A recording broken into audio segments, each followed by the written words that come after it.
Hello once again, folks, and welcome back to the magical world of Vanilla Doom gaming.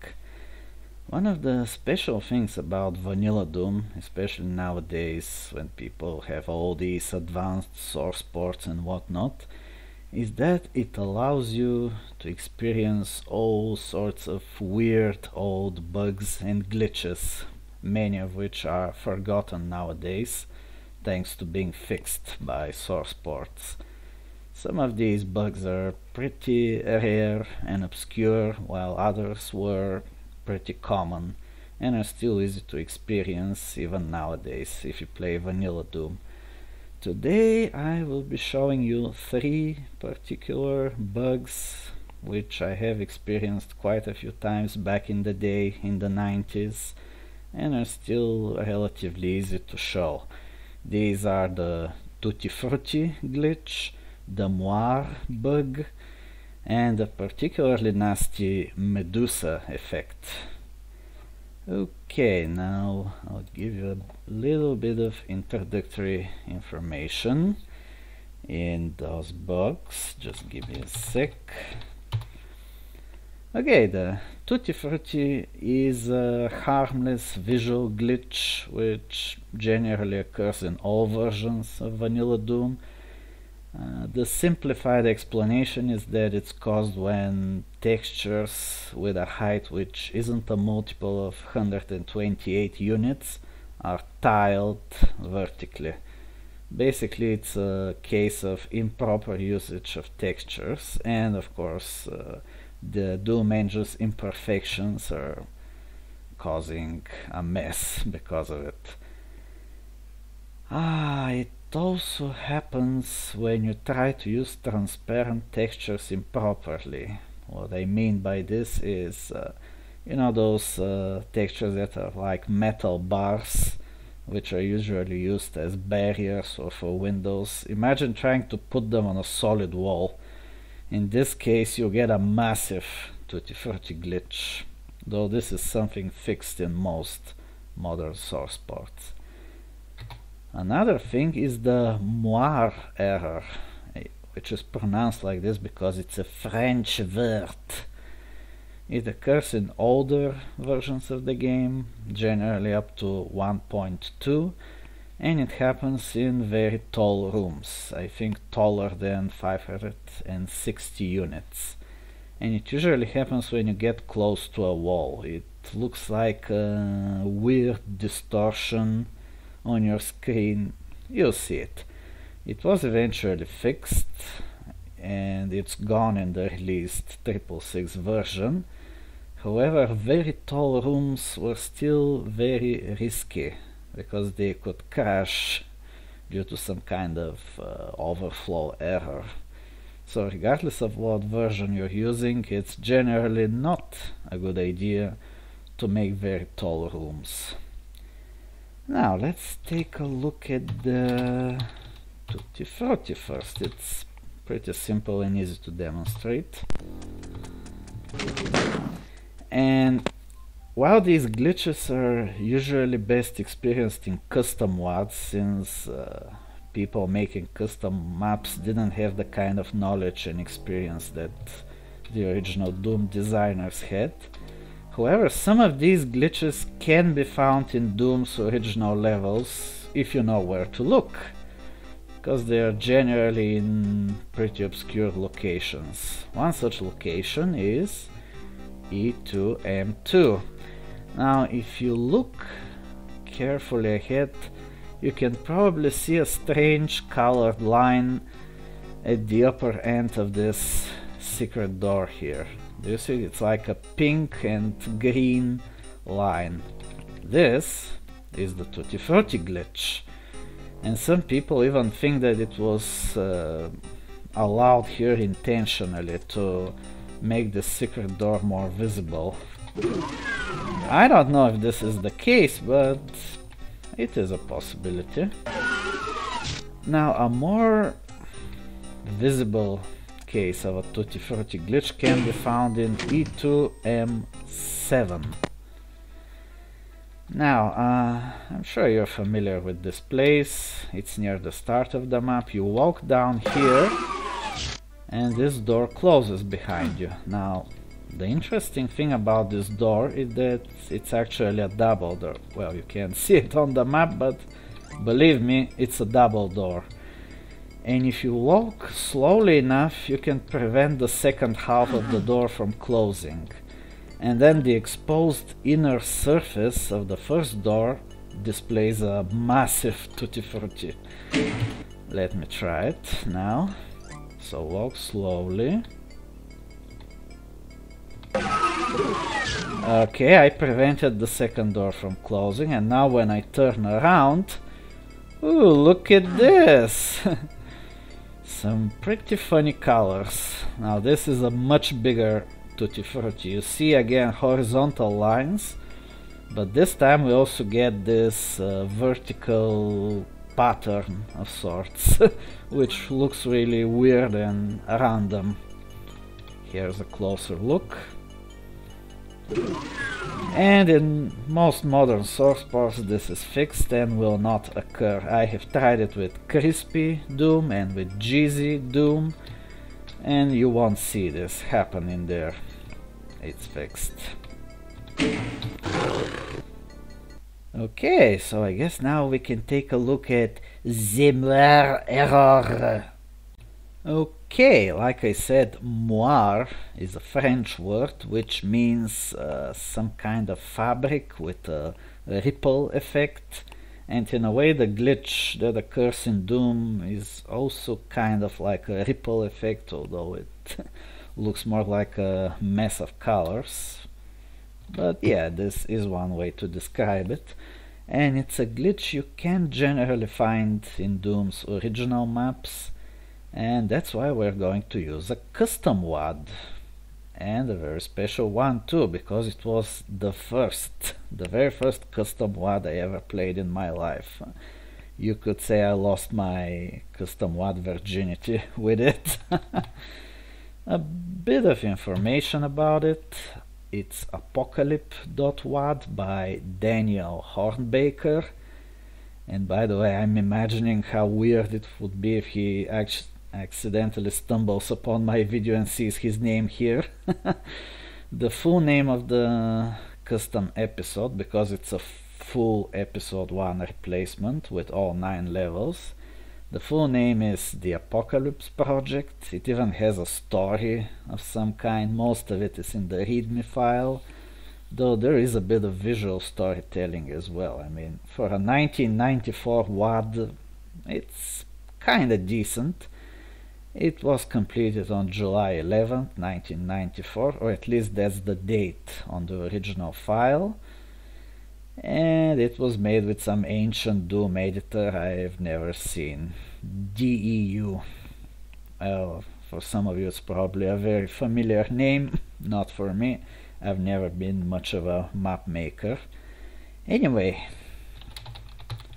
let's start up this custom WAD and see this moire thing, because we like the French things.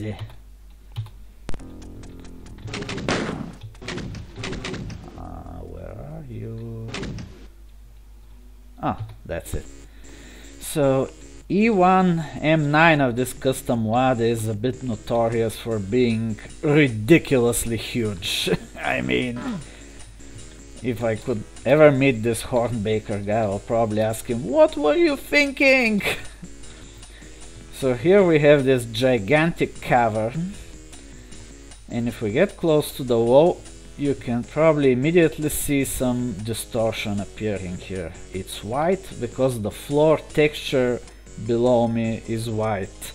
Sometimes the moire glitch is colored after the floor texture, sometimes after the ceiling texture. In this case, it's white like the floor. Well, the floor down below. No, this one here is gray. If you carefully fall, it becomes even more apparent. And now I'm falling down. So I'm sure you saw how absurdly deep this room is. And that's what's causing the glitch. Never a good idea to make such a huge room.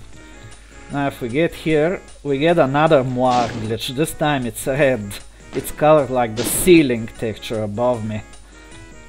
Ooh, look at that. Yeah, it does kind of look like a ripple effect. And if we climb this ridiculously long stairway, we can observe it in a few more places. Yeah, back in the day I thought this was a pretty fun map, but although nowadays I don't have that much patience for it. Still, this guy had some interesting ideas in his maps, even if they didn't always work perfectly and without breaking the engine. Ooh! And there's another place where you can observe the glitch pretty nicely. If I could only get on this elevator here.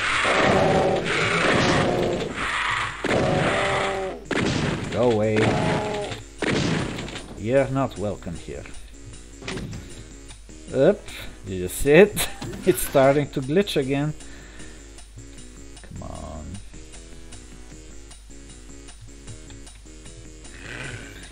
Yeah, another unfortunate effect of having such a huge level is that elevators take forever. And now if you get against this door, here we see it again, and this time it fills the entire screen. A huge screen-wide Moiré error. Well, I don't see anything French about it, but yeah, that's it. And like I mentioned, this happens in older versions of Doom. This is in 1.2. But what happens in a newer version? Let's check it out. So now I'm going to quickly jump into the 666 release and play the same map and see how this absurdly big cavern is going to crash the game. Oh, by the way, here we can see another little bit of Tutti-Frutti. Again, vertical and horizontal. I hope you can see it clearly. So now we'll just directly jump into the cavern and we crash with a r_map plane error message, whatever that means.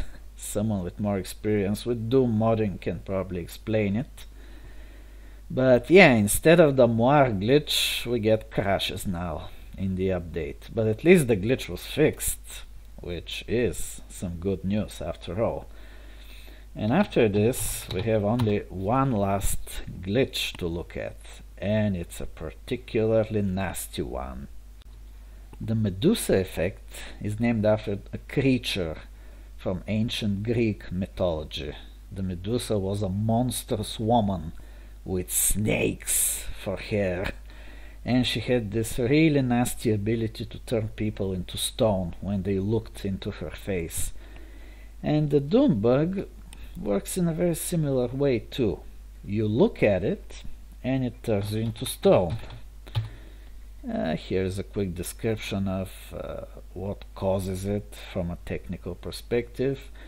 And the symptoms of the bug are, well, first you see these random jumbled colors in view, and then you experience this really powerful slowdown of the game, like the frame rate falls so suddenly and so sharply that it feels like the game is frozen, like you have turned to stone. The interesting thing about this bug is that it only affects you as long as you're looking at it. So if you manage to turn away and get it out of your field of view, the game will get back to normal and you can escape from it. As for the severity of this bug, it really depends on where exactly it appears. So it could be harmless or it could be game breaking. In the example I'm going to show you, it's a more harmless Medusa effect because it's located in a place you can't normally access while playing. You can only get there with no clip, and so you can just randomly run into this bug, which is good.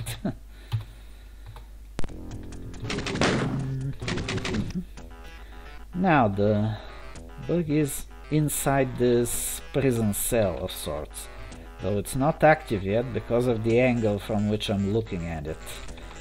The bug only triggers itself when I'm inside the cell and looking outside in this direction, to the east. So what I'm going to do now is carefully slip inside the cage with no clip. Very carefully. Whoa. And now I can show you the glitch. I will use a chain gun to better demonstrate the slowdown, if it happens, because sometimes it doesn't happen, by the way. It could be a DOSBox related thing, I'm not sure. Well, let's give it a try. Oh, it worked this time. I haven't even turned around fully yet, and you can see the game is slowing down like crazy. Curiously, it didn't always happen during my practice runs, I don't know why. Could be a DOSBox related thing. Wow, now I'm really turned to stone here. I'm barely moving. And you can also see those weird random colors appearing in the background. It's like something has really gone wrong between those metal bars, like reality itself is breaking apart. And now I will keep pressing the arrow key and attempt to fully turn around and stop facing the bug. If I succeed, I'll be able to escape from it.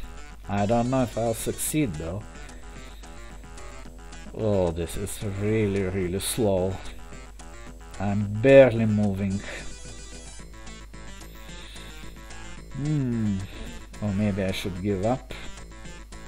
Okay, I'll give it a try just a little more. Maybe I can succeed. And of course, this is a useful lesson, what you should do if you ever play vanilla and encounter this bug. Basically, your goal is to do your best to turn around and stop looking at it. Oh boy, this is bad. This is so bad. So yeah, there is a lot of randomness going on with this bug, which is why perhaps it's possible for it to sometimes appear without slowing you down, which, as I mentioned, happened during one of my practice runs.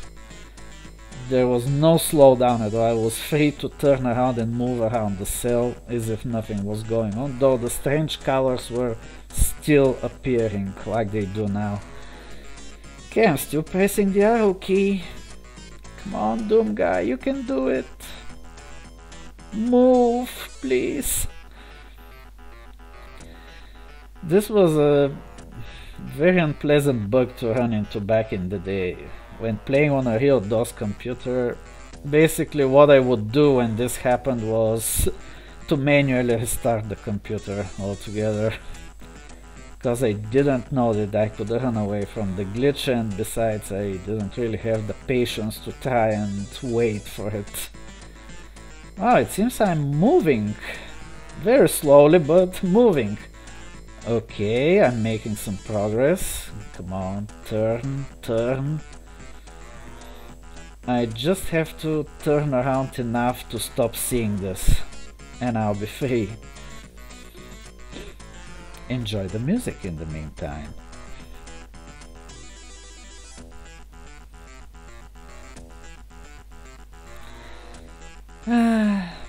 What should we talk about while waiting? I have mentioned it in some comments, I'll mention it here as well. I am planning to make another video about lesser known and obscure map details in the future. I saw a lot of people enjoyed the first one. Oh, there we go, I broke free from the spell. Yay! So yeah, as you can see, it can be a nasty bug, but it's salvageable if you know what to do and have enough patience. So thank you for joining me on this weird experiment. Like I mentioned, I'm planning more content for the future. In fact, at some point I might even make a full playthrough of this Apocalypse.wad, because like I mentioned, it's special to me. It was the first one I ever played, so I have a bit of a soft spot for it. And besides, it has some interesting visual storytelling techniques in it, even though it's not a very sophisticated WAD. It's from 1994 after all, and I'm sure you all know what kind of reputation 94 WADs generally have. Anyway guys, see you next time, whenever that may be. Once again, thank you for all the comments you're leaving, really enjoying reading them. I hope you're having fun, and goodbye.